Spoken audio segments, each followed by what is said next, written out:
Hi friends, welcome to Deepika YouTube channel. ಇವತ್ತು ನಾನು ಹಾಸ್ಪಿಟಲ್ಗೆ ಹೋಗಿಲ್ಲ, ಯಾಕಂದರೆ ನಮ್ಮ ಚಿಕ್ಕಿ ಇವತ್ತು ರಜೆ ಇದೆ. ಸೊ ಅವರೇ ಹೋಗಿದ್ದಾರೆ, ಅವ್ರದ್ದು ಇವತ್ತು ಡ್ಯೂಟಿ. ಸೊ ನಾನು ಮನೇಲೇ ಇದ್ದೀನಿ. ಇವಾಗ ನನ್ನ ಮಕ್ಳಿಗೆ ದೋಸೆ ಮಾಡಿಕೊಟ್ಟು ಬೇಡ ಅಂತ ಇದ್ದಾರೆ, ಅದಕ್ಕೆ ಪಿಂಕ್ ದೋಸೆ ಬೇಕು ಅಂತ ಹೇಳ್ತಾ ಇದ್ದಾರೆ. ಅದಕ್ಕೆ ನಾನು ಪಿಂಕ್ ದೋಸೆ ಮಾಡ್ತಾ ಇದ್ದೀನಿ. ಹಾಂ,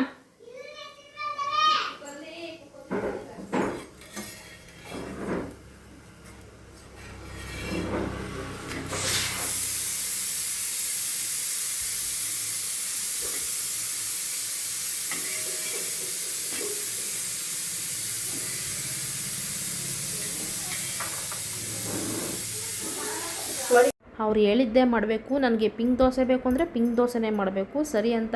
ಸದ್ಯ ಯಾವುದೋ ತಿಂದರೆ ಸಾಕಲ್ಲಪ್ಪ ಅಂತ ಹೇಳಿ ಅವ್ರಿಗೆ ತಿನ್ನಿಸ್ದೆ. ಚೆನ್ನಾಗೈತಾ ನೈಲಿ? ಸೂಪರ್ ಆಗೈತಾ? ಎಷ್ಟು ದೋಸೆ ತಿಂದೆ? 3 ದೋಸೆ ತಿಂದ. ಸೂಪರ್. ಇವನೊಬ್ಬ ಸಿಂಗ್ಲಿಕ 2 ತಿನ್ಬಿಟ್ಟು ಜ್ಯೂಸ್ ಹತ್ರ ಕೊಂಟೋದ. ಹಲೋ ಅಷ್ಟೇ ಗೈಸ್. ನೋಡಿ, ಬೆಳಿಗ್ಗೆಯಿಂದ ಅವ್ರಿಗೆ ಏನು ಕೆಲಸನೂ ಮಾಡಲಿಲ್ಲ. ಇಲ್ಲಿ ನೋಡಿ, ಅಷ್ಟು ಬಟ್ಟೆ ಒಗೆದ್ಬಿಟ್ಟು ಇವಾಗ ಬಟ್ಟೆನ ಮನೆ ಹಾಕ್ತಾಯಿದ್ದೀನಿ ಗೈಸ್. ಬಿಸಿಲು ಗೈಸ್.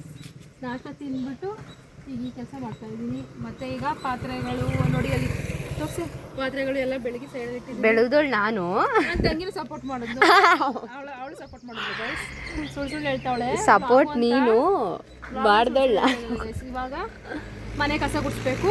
ಅದಕ್ಕೆ ನಾನು ಗುಡ್ಸಲ್ಲ, ನಾನು ಅಡ್ಡಿಟ್ಟಿಕೊಂಡು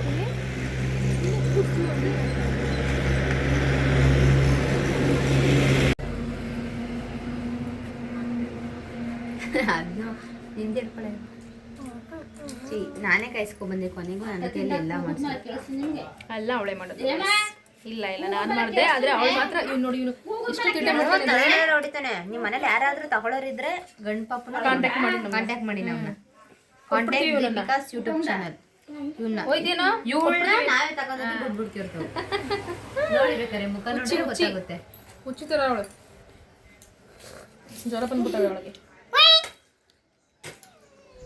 ತೀಟೆ ಹುಟ್ಟು ತೀಟೆ ಇವನು ಹುಟ್ಟು ತೀಟೆ.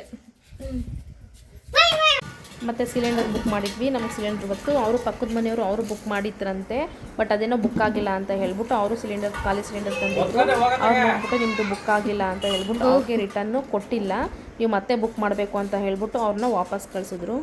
ಆದರೂ ಅಷ್ಟೇನೆ ನೋಡಿ, ಹೋಗ್ಬೇಡ ಅನ್ನೋದಕ್ಕೆ ಹೋಗೋದು. ಅಲ್ಲೆಲ್ಲ ಸೌದೆ ಇದೆ, ಬಾರು ಅಲ್ಲೆಲ್ಲ ಹೋಗ್ಬಾರ್ದು ಅಂತ ಅಂದರೆ ಹೆಂಗೆ ಹೋಗ್ತಾರೆ? ಇವ್ರನ್ನ ಯಾವ ಥರ ಕಾಪಾಡ್ಕೋಬೇಕು ಅಂತಾನೆ ಗೊತ್ತಾಗಲ್ಲ. ಒಟ್ಟು ತೀಟೆ ಆಗ್ಬಿಟ್ಟಿದ್ದಾನೆ ಇವನು. ಯಾವ್ಯಾವ ಸಂದಿಗೆ ಹೋಗಿದೆ ನೋಡು. ಸ್ವಲ್ಪ ಆಟ ಆಡ್ತಾ ಇದ್ದಾರೆ ಅಂತ ನಾವೇನಾದ್ರೂ ಮೈ ಮರೆತು ಒಳಗಡೆ ಸೇರ್ಕೊಂಡು ಕತೆ ಮುಗೀತು. ಕಣ್ಣು ಮಾತ್ರ ಇಟ್ಟಂಗೆ ಇರಬೇಕು ಇವ್ರ ಮೇಲೆ. ಪಾಪ ಇವಳು ನನ್ನ ಬಂಗಾರಿಗೆ ಇಂಜೆಕ್ಷನ್ ಹಾಕ್ಸಿದ್ವಲ್ಲ, ಅದಕ್ಕೆ ಜ್ವರ ಬರುತ್ತೆ ಅಂತ ಹೇಳಿದರು. ಸೊ ಜ್ವರ ಕಮ್ಮಿನೇ ಆಗಿರಲಿಲ್ಲ. ಮತ್ತೆ ಹಾಸ್ಪಿಟಲ್ಗೆ ಹೋಗಿ ಅವಳಿಗೆ ಮತ್ತೆ ತೋರಿಸ್ಕೊಂಡು ಬಂದ್ವಿ.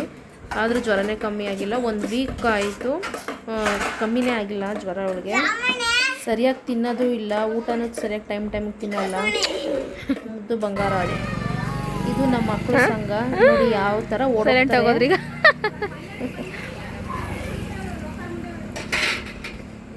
ಗೈಸ್, ಕಾಫಿ ಕಾಯಿಸೋಣ ಅಂತ ಬಂದೆ. ಸಂಜೆ ಆಯ್ತಲ್ಲ, ಅದಕ್ಕೋಸ್ಕರ ನೋಡಿದ್ರೆ ಕರೆಂಟೇ ಇಲ್ಲ ಗೈಸ್. ಇವರಲ್ಲಿ ಏನು ಪ್ರಾಬ್ಲಮ್ ಅಂದರೆ ಸರಿಯಾಗಿ ಕರೆಂಟೇ ಕೊಡಲ್ಲ. ಅದೇ ದೊಡ್ಡ ಪ್ರಾಬ್ಲಮ್.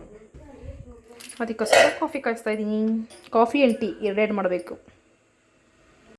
ಕತ್ಲೆ ಗೈಸ್, ಕರೆಂಟ್ ಬೇರೆ ಇಲ್ಲ. 1 ಅವರ್ ಕೊಟ್ಟರೆ 5 ಅವರ್ ಕರೆಂಟ್ ತೆಗಿತಾನೆ ಗೈಸ್. ಅದಕ್ಕೋಸ್ಕರನೇ ಬೇಗ ಅಡುಗೆ ಮಾಡಿಬಿಡ್ಬೇಕು ಅಂತ ಅಷ್ಟು ಕಾಫಿ ಮಾಡಿಬಿಡೋಣ. ಒಬ್ರು ಕಾಫಿ, ಒಬ್ರಿಗೆ ಟೀ ಬೇಕು. ಅದಕ್ಕೋಸ್ಕರ ಮಾಡ್ತಾ ಇದ್ದೀವಿ. ಇದಾದ್ಮೇಲೆ ನೆಕ್ಸ್ಟು ಅಡುಗೆ ಸ್ಟಾರ್ಟ್ ಮಾಡಬೇಕು. ಕರೆಂಟ್ ಅಂತೂ ಇರೋಲ್ಲ, ಕತ್ಲೆಯಲ್ಲಿ ಅಡುಗೆ ಮಾಡಬೇಕು. ಜನಗಳು ಏನೂ ರೆಸ್ಪಾನ್ಸ್ ಮಾಡಲ್ಲ, ಸರಿಯಾಗಿ ವಿಚಾರಿಸಲ್ಲ, ಸರಿಯಾಗಿ ಏನು ಮಾಡಲ್ಲ ಗೈಸ್. ಅದೇ ಬೇಜಾರು. ಅದೇ ನಮ್ಮೂರಲ್ಲಿ ಆಗಿದ್ದಿದ್ರೆ ಮಾತ್ರ ಒಂದಿನ ಕರೆಂಟ್ ಹೋಯ್ತು ಅಂದರೆ ವ್ಯವಸ್ಥೆ ಮಾಡಿ ಕರೆಂಟ್ ಕೊಡಿಸೋರು. ಈ ಊರಲ್ಲಿ ಯಾರು ಏನು ಜವಾಬ್ದಾರಿನೇ ತಗೊಳ್ಳಲ್ಲ ಗೈಸ್. ಇನ್ನು ಮಕ್ಕಳನ್ನ ಕರ್ಕೊಬರ್ಬೇಕು, ಅವಳನ್ನ ಹೆಂಗೆ ಕತ್ಲೆಯಲ್ಲಿ ಅವಳಿಗೆ ಹೆಂಗೆ ಬಾಣ್ತನ ಮಾಡೋದು ದೇವರೇ ಗೊತ್ತಿಲ್ಲ ಗೈಸ್ ನಮಗಂತೂ. ಗೈಸ್, ಇವಾಗ ಅನ್ನ ಸಾಂಬಾರು ನಮ್ಮ ಸಿಸ್ಟರ್ ಮಾಡಿದ್ರು. ಇವಾಗ ಮೊಟ್ಟೆ ಹುಡುಗಿ ಅಂತ ಹೇಳಿದ್ರು. ಅದಕ್ಕೋಸ್ಕರ ಇವಳನ್ನ ಅನ್ನೇ ಹುಡುಗರು ಅಂತ ಹೇಳಿದ್ರು. ಸರಿ ಆಯಿತು, ನಾನು ಅವ್ರಿಗಿಂತ ಚೆನ್ನಾಗಿ ಬರ್ತೀನಲ್ಲ, ಅದಕ್ಕೆ ನಾನೇ ಮಾಡ್ತಾಯಿದ್ದೀನಿ ಗೈಸ್. ಇವಾಗ ನೋಡಿ ಹೆಂಗೋ ಸದ್ಯ ಕರೆಂಟ್ ಇದೆ. ಸೊ ಅದಕ್ಕೋಸ್ಕರ ಕರೆಂಟ್ ಇದ್ದಾಗಲೇ ಬೇಗ ಅಡುಗೆ ಮಾಡ್ಕೊಳ್ಳೋಣ ಅಂತ ಹೇಳಿ ಮೊಟ್ಟೆ ತೊಗೊಂಡಿದ್ದೀನಿ.